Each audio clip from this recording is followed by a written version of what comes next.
Buenas tardes a todos. Bueno, quiero empezar el mensaje que voy a compartirles el día de hoy hablándoles sobre un concepto que seguramente todos o la gran mayoría de ustedes conocen, que es la zona de confort. Y es que ¿cuántos de nosotros nos hemos acostumbrado a permanecer en nuestra zona segura, en esa zona en la que tenemos claro lo que podría pasar o lo que no, lo que nos podría funcionar o aquello que no nos podría funcionar? Incluso algunas personas se aferran tanto a su zona de confort que aunque no se encuentren en una situación agradable, prefieren permanecer en esa zona, prefieren permanecer en esa situación antes que exponerse a algún tipo de cambio que pueda sacarlos de esa zona de comodidad, porque como dice el dicho, creo que muchos lo hemos escuchado, mejor malo conocido que bueno por conocer. Un ejemplo bíblico de esto es cuando el pueblo de Israel sale de Egipto. Ellos se quejaban, al salir de Egipto se quejaban y decían que preferían ser esclavos en Egipto que morir de hambre en el desierto. Y fue ahí cuando el Señor envió maná del cielo para que ellos se pudieran alimentar. Más adelante querían comer carne, se aburrieron del maná y el Señor les envió codornices del cielo para que ellos pudieran comer carne, porque todo cuanto tenemos proviene del Señor. Amén.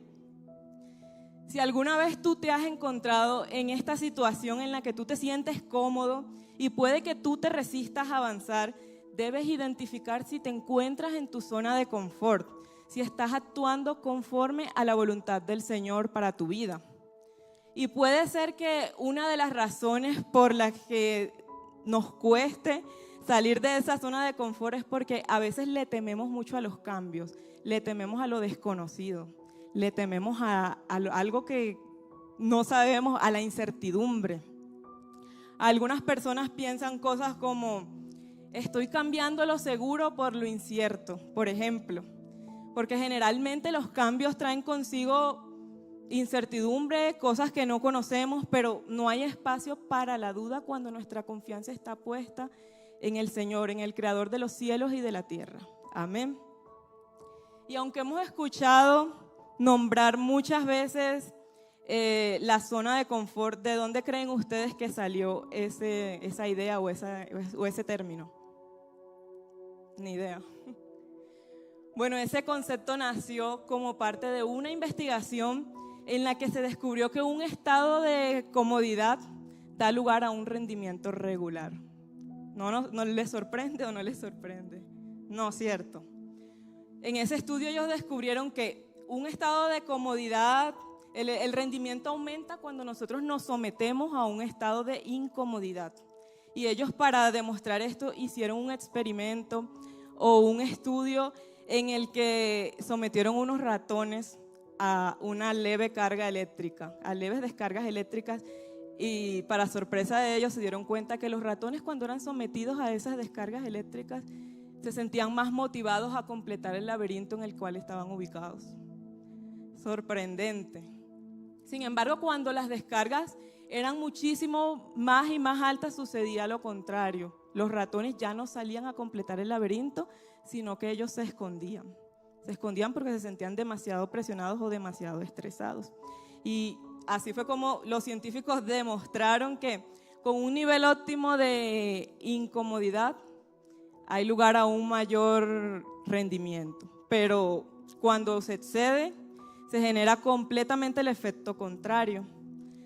Y la zona de confort nosotros podríamos definirla principalmente como ese estado en el cual nosotros nos sentimos seguros, ese estado en el cual estamos cómodos. Podríamos decir que a nuestro alrededor todo está bajo control, que la mayoría de las situaciones son rutinarias, no sucede nada nuevo o nada extraordinario en el día a día, no enfrentamos como riesgos. ¿Y qué sucede? Que cuando estamos dentro de esa zona de confort tampoco crecemos. Y permanecer en esta zona de confort durante periodos de tiempo demasiado prolongados puede generar muchísimas cosas. Entre esas, nos puede afectar nuestra creatividad, porque si todo el tiempo estamos en la rutina y haciendo lo mismo, haciendo tareas repetitivas día a día, no desarrollamos nuestra creatividad y al final terminamos nosotros mismos estancándonos en diferentes áreas de nuestra vida. Por lo general pensamos que el estancamiento únicamente equivale a nuestra área laboral o a nuestra área profesional, pero el estancamiento también puede afectarnos a nivel espiritual, emocional, familiar. En todas las áreas de nuestra vida nos puede alcanzar. Puede sucedernos, por ejemplo, que nosotros no crezcamos espiritualmente, que nuestra vida espiritual, nuestra relación con Dios se haya vuelto rutinaria, que el enemigo haya edificado fortalezas en nuestra mente que nos mantengan retenidos, llenos de dudas, de miedos, de temores, de preguntas como ¿será que sí podré hacerlo? O si lo intento, ¿será que el Señor me va a respaldar? De muchísimos, nos podría llenar de muchísimos temores que son esos temores los que nos impiden avanzar o crecer. Y la palabra de Dios nos impulsa a perseguir ese crecimiento en Isaías capítulo 54, versículo del 2 al 3. Ensancha el sitio de tu tienda y las cortinas de tus habitaciones sean extendidas. No seas escasa, alarga tus cuerdas y refuerza tus estacas. Porque te extenderás a la mano derecha y a la mano izquierda, y tu descendencia heredará naciones y habitará las ciudades asoladas. Amén. Bueno, el Señor nos pide que nosotros no tengamos una mentalidad de escasez, al contrario, Él nos pide que seamos visionarios, que pensemos en grande, porque nosotros tendremos una gran expansión y un crecimiento que incluso alcanzará nuestra descendencia, alcanzará nuestras generaciones.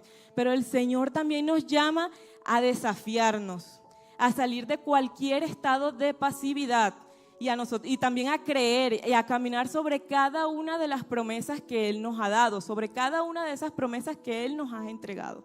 Amén.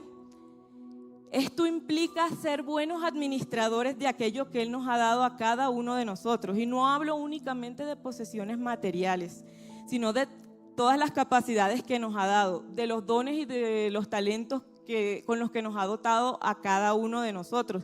Porque nosotros no debemos enfocarnos en tener una mentalidad de crecimiento y no una mentalidad de temor al fracaso, una mentalidad de esclavitud, de toda excusa que quiera evitar que nosotros hagamos lo que Dios nos ha enviado a hacer, todo aquello que Él nos ha pedido que hagamos, porque recordemos, no somos dueños, somos administradores, y mientras estemos administrando, debemos entregar cuentas de qué es lo que hemos estado haciendo con lo que Él nos ha dado. Cuando nosotros le creemos a Dios, nos desafiamos. Pero también hay situaciones en las que nos aferramos tanto, pero tanto a nuestra zona segura, que a veces tiene que ser Dios el que venga, el que haga una intervención en nuestra vida y nos saque de esa zona segura, de esa zona de incomodidad, de esa zona de confort, de ese estancamiento en el que hemos estado por tanto tiempo, para poder llevarnos a una nueva posición, a un nuevo lugar, a un nuevo nivel. Y puede que en el principio, cuando el Señor nos incomoda, incluso a veces le recriminemos, le reclamemos, pero si nuestra confianza está puesta únicamente en Él, si nosotros dependemos completamente de Él, porque Él es quien nos conduce a nuestra tierra prometida, así como Él lo hizo con los israelitas, lo va a hacer con cada uno de nosotros, así como Él sacó a los israelitas de Egipto y los condujo a través de un desierto a la tierra prometida, también lo hará contigo y conmigo. Y es por eso por lo que la palabra del día de hoy, la cual yo he titulado Conquista tu tierra prometida, nos invita a avanzar, a desafiarnos, pero sobre todo nos invita a poner toda nuestra confianza en el Señor, a tomar nuestro lugar en la posición que Dios quiere para cada uno de nosotros, avanzar, a tomar la posesión de ese terreno que Él nos quiere entregar a nosotros, a salir de Egipto, a conquistar la tierra prometida. Claramente, mi tierra prometida no es igual a la tierra prometida de Isabela o a la tierra prometida de Laura, de Luisa. Todos tenemos una tierra prometida distinta. Y lo bueno de eso es que nosotros no nos tenemos que preocupar por eso, porque tenemos un Dios todopoderoso que Él es el que sabe perfectamente qué es lo que le entrega a cada uno de nosotros. Entonces, lo que sí es igual, aunque la tierra prometida o los terrenos que Dios nos quiere entregar, las promesas que nos ha hecho, no son iguales, lo que sí es igual para cada uno de nosotros es que a los que aman a Dios todas las cosas les ayudan a bien, a los que conforme a su propósito han sido llamados. Amén. Por eso, si tú tal vez te estás preguntando qué puedes hacer para conquistar esa tierra prometida, es importante que vayamos al inicio de todo. ¿Quién creen ustedes que fue el que le prometió a los israelitas que tomarían posesión de esas tierras que pertenecían a otras naciones? Dios, ¿cierto? Bueno, sí, el Señor prometió a Abraham muchísimos años antes de que eso sucediera, que él tendría tantos descendientes como estrellas en el cielo, y también les habló de que esos descendientes serían extranjeros en una tierra ajena y serían oprimidos como esclavos durante 400 años, pero que al final ellos saldrían de esa nación y no saldrían con las manos vacías, al contrario, que saldrían con muchas riquezas y que les entregarían las tierras desde la frontera de Egipto hasta el gran río Éufrates. Amén. Es entonces cuando el pueblo de Israel sale de Egipto, pero ellos no salen con las manos vacías, así como el Señor se los había prometido. Ellos despojaron a los egipcios de todas sus riquezas y salieron de Egipto rumbo a la tierra prometida. Amén. Yo te invito a que declares en esta tarde que tú no vas a salir de Egipto con las manos vacías, que el Señor es quien te provee todo lo que tú necesitas, que no vivirás en escasez, porque el Señor es quien te guía. Es el Señor quien te lleva a tu tierra prometida. Amén. Amén. Bueno, es importante hacer énfasis en que sí, Dios fue quien prometió esas tierras a Abraham, y es por esto por lo que ellos contaban con el respaldo del Señor, porque nosotros no podemos confundirnos. No es lo mismo cuando algo proviene del Señor, cuando ese sueño primero nació en el corazón de Dios, a que cuando es un capricho de nosotros. Es algo de lo que Dios nos ha hablado. Dios no nos ha hablado. O es algo que tal vez puede que nos separe de Él. Y yo quiero decirte que si ese algo por lo que tú estás trabajando te separa de Dios, te aleja de Dios, no es tu tierra prometida. No hace parte de las promesas que el Señor tiene para ti, y definitivamente no hace parte de su plan. Por eso es fundamental y prioritario que nosotros podamos identificar las promesas del Señor y que no actuemos basados en nuestra emocionalidad. No actuemos basados en lo que nosotros creemos que tal vez puede ser mejor para nosotros, o en nuestra humanidad, en lo que nosotros de pronto queramos hoy o se nos antoje el día de hoy. Amén. Y es por eso, por lo que antes de conquistar un nuevo territorio, nosotros debemos hacer un reconocimiento del terreno. ¿En qué consiste ese reconocimiento del terreno?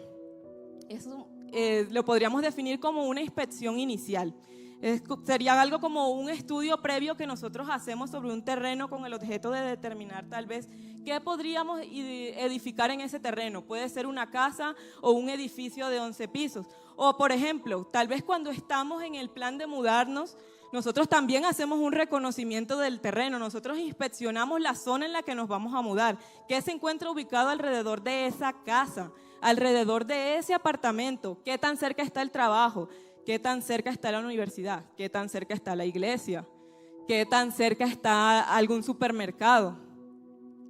Otro ejemplo podría ser cuando tenemos una idea de negocio. Por lo general se realiza es obligatorio, podríamos decirlo, que realicemos un estudio de mercado, que hagamos un análisis de ese mercado en el cual nosotros queremos incursionar y que identifiquemos las oportunidades, la competencia, y podamos estudiar la viabilidad de ese negocio, qué tan viable es hacerlo, o si no es viable, hacerlo antes de que podamos invertir recursos en ese negocio. No sé si han escuchado sobre una herramienta que es muy conocida, si algunos la conocen, la matriz DOFA, que es una matriz que se utiliza para tomar decisiones importantes en cualquier ámbito. Básicamente la matriz lo que busca es identificar las debilidades, cuáles son las oportunidades, las fortalezas y cuáles son las amenazas. Pero más importante que todo esto que te acabo de decir el día de hoy es: tengo el sí de Dios. Eso sería lo que es para nosotros un estudio de mercado a nivel espiritual. Tengo el sí de Dios. El Espíritu Santo me dio luz verde para seguir adelante, para avanzar. Está aprobado por el Señor lo que yo quiero hacer. Amén. Debemos tener clarísimo que ese nuevo territorio que nosotros queremos conquistar en realidad corresponde al propósito del Señor con cada uno de nosotros. Por eso nosotros debemos orar, debemos buscar estar alineados con su voluntad y discernir mediante la guía del Espíritu Santo si en realidad ese terreno es el que el Señor tiene para ti o para mí. Si ese nuevo proyecto que quieres iniciar hace parte de lo que Dios ha hablado anteriormente a tu vida. Amén. Cuando nosotros más adelante, cuando estemos seguros de que hemos identificado correctamente el terreno que Dios quiere entregarnos, ahí sí podremos caminar confiadamente en el camino que Él tiene para cada uno de nosotros. Los israelitas estuvieron en el desierto durante 40 años producto de su desobediencia con el Señor. Y cuando ellos estaban por entrar a la tierra prometida, Él les abría camino y les iba quitando de su paso muchas naciones, y naciones que eran muchísimo más fuertes que ellos. Pero Dios les dijo: debían expulsar también a los cananeos, a los amorreos, a los hititas, a los fereceos, a los jebuseos. Y cuando ellos tomaran posesión de esas tierras, el mandato era claro: debían destruirlos a ellos por completo. Y aunque esas naciones, sí, nosotros humanamente podemos ver podemos analizar que eran más fuertes y numerosas, sobre todo que los israelitas, era el Señor quien iba delante de ellos abriéndoles camino, entregándoles una por una de esas naciones. Es por eso que yo te digo que no tengas miedo. No tengas temor, no hay impedimento, no hay obstáculo tan grande que pueda hacerle al frente al Dios Todopoderoso, aquel que creó los cielos y la tierra. Amén. Como les dije anteriormente, el mandato del Señor era claro. Ellos tenían que destruir esas naciones por completo y tenían completamente prohibido hacer cualquier tipo de alianzas con ellos, unirse en matrimonio con ellos. Porque ellos eran naciones paganas, eran naciones idólatras que rendían culto a Baal. Y por eso el Señor les pidió: tienen que alejarse, tienen que destruirlas por completo, porque si ustedes se acercan a esas naciones van a terminar apartándose de mí. Y el pueblo de Israel pertenecía al Señor. Y así como el pueblo de Israel, la palabra nos dice que nosotros, tanto tú como yo, somos nación santa, linaje escogido, real sacerdocio, somos la preciada posesión del Señor. Amén. Por eso quiero que tú te preguntes ahí donde estás. No tienes que responderme a mí, pero quiero que te preguntes y que hagas un análisis si tal vez hay algo que el Señor te haya pedido que debas expulsar de tu vida y aún no lo hayas hecho. Porque si eso es así, puede que sea eso lo que te está impidiendo tomar posesión de la tierra prometida que el Señor tiene para ti. Puede que sea eso lo que te esté alejando de esa tierra prometida. Si en este momento no lo sabes o no lo tienes claro, pídele revelación al Espíritu Santo, porque Él todo lo escudriña. Pídele que te revele, que te muestre, que quite todo velo que te impida ver qué es eso que te está alejando de la tierra prometida, de la posición que el Señor quiere darte. Amén. Cuando los israelitas estaban por cruzar el río Jordán, era la temporada de la cosecha. Y al ser la temporada de la cosecha, las aguas del río desbordaban de su cauce. Fue el Señor quien permitió que el agua dejara de correr, que el agua del río dejara de correr y así ellos pudieran cruzar el río y acceder a la tierra prometida. Y es por esto por lo que nosotros no debemos tener temor, no debemos centrarnos en los obstáculos y en las dificultades que estamos viendo, porque no hay dificultades grandes para el Señor.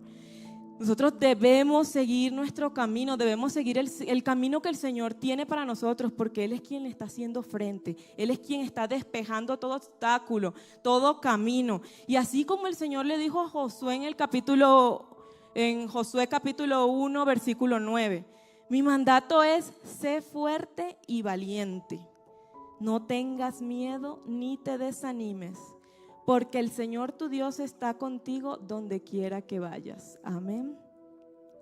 Aprópiate de esa palabra. Confía en que el Señor está contigo. Confía en que Dios también abrirá el Jordán para ti, que cruzarás sobre el río Jordán, pero sobre tierra seca. Que podrás llegar a esa tierra prometida, a ese lugar que Dios tiene para ti. Amén. Josué siguió al pie de la letra cada una de las instrucciones que el Señor le había dado a Moisés. Y eso fue determinante para que ellos pudieran lograr la conquista de la tierra prometida. Cuando llegó el momento de atacar la ciudad de Jericó, Jericó era una ciudad que era muy poderosa militarmente y que estaba rodeado por unas murallas, por unos muros de gran tamaño. El Señor le dijo a Josué que no tuviera miedo, porque Él le había entregado esa ciudad junto con su rey y sus guerreros. Aún sin que ellos hubiesen ingresado a la ciudad, Dios ya se las había entregado. Y las instrucciones que Él le dio, que fueron muy detalladas, fueron que ellos debían dar una vuelta durante 6 días alrededor de la ciudad, mientras 7 sacerdotes marchaban alrededor del arca. Y en el 7º día marcharían alrededor de la ciudad 7 veces, mientras esos 7 sacerdotes tocaban los cuernos de carnero. Y entonces todos los muros de la ciudad caerían. Humanamente nosotros podríamos creer que la caída de Jericó por parte de los israelitas era imposible. ¿Pero qué es imposible para Dios? Nada, amén. No hay nada imposible para nuestro Creador. La buena noticia es que Dios también nos da las estrategias a nosotros. Así como se las entregó a Josué, a los israelitas, a nosotros también nos entrega esas estrategias para llevar a cabo lo que Él nos ha enviado de hacer. Aunque el panorama tú lo veas gris, aunque humanamente no sea nada claro lo que tú estés viendo, confía en que Dios tiene el control. Confía en que Él es quien va delante de ti, abriendo caminos para que avances en la conquista de tu tierra prometida. Amén. Más adelante, los israelitas enfrentaron muchas batallas en las que ellos buscaban conquistar el territorio que Dios le había entregado a ellos. Y mientras ellos fueron obedientes a lo que el Señor les había dicho y a cada una de sus instrucciones, fueron ganando terrenos frente a las otras naciones. La palabra en Josué capítulo 11, versículo 16 nos dice: así que Josué conquistó toda la región, la zona montañosa, todo el Negev, todo el área que rodea la ciudad de Gosén, las colinas occidentales, el valle del Jordán, los montes de Israel y las colinas de Galilea. Amén. El pueblo de Israel tardó alrededor de 7 años en conquistar la tierra prometida, sin tener en cuenta los 40 años que estuvieron en el desierto producto de su desobediencia. Pero no fue algo que ocurrió de un día para otro, no fue algo que ocurrió de repente. Pero el Señor fue fiel a lo que le había prometido a sus antepasados. Él les entregó la victoria sobre esas naciones y conquistó para ellos cada una de esas tierras. Y he aquí la importancia de confiar y perseverar en el Señor, de confiar y perseverar en lo que el Señor nos ha dicho. Puede que en este momento estés atravesando alguna situación complicada o que te sientas cansado, sientas que caminas y que no avanzas y que no llegas a la tierra prometida y que humanamente estés viendo esa tierra prometida cada vez más y más lejos. Pero yo te animo a que perseveres, a que no le creas a tus circunstancias ni a aquello que tú estás viendo actualmente en tu humanidad. Te animo a que le creas a Dios y a cada cosa que Él te ha dicho, a cada cosa que Él te ha prometido, porque si Él te dijo que lo haría, Él lo hará. Amén. Bueno, Josué fue una persona muy determinada. Nosotros vimos su compromiso desde el inicio. Desde que él hizo parte de los 12 espías que fueron enviados a explorar la tierra de Canaán hasta la conquista de la tierra prometida. Entonces, aunque aún quedaba tierra por conquistar, y en Josué capítulo 11, versículo 23, podemos leer cómo el Señor le fue fiel y cómo cumplió con todo lo que había prometido. Así que Josué tomó el control del territorio tal como el Señor le había indicado a Moisés. Le dio la tierra prometida al pueblo de Israel como su preciada posesión y repartió el territorio entre las tribus. Entonces, por fin, la tierra descansó de la guerra. Amén. Dios te entrega la victoria, así como a Josué, así como a los israelitas. Dios entrega en tus manos la posesión de esa tierra prometida. Créelo en esta tarde, que es Dios quien te entrega cada una de las estrategias que tú necesitas para poder llegar a ese lugar del que tanto Dios te ha hablado. Por eso yo te invito a que te pongas de pie y que ahí donde estás te comprometas con Dios a que vas a ser obediente, a que vas a seguir sus instrucciones, pero también a que vas a ser determinado, a que vas a perseverar y vas a seguir caminando en fe, no por lo que esté ocurriendo a tu alrededor, que vas a depender de Él completamente y sobre todo que vas a buscar su guía en todo momento. Amén.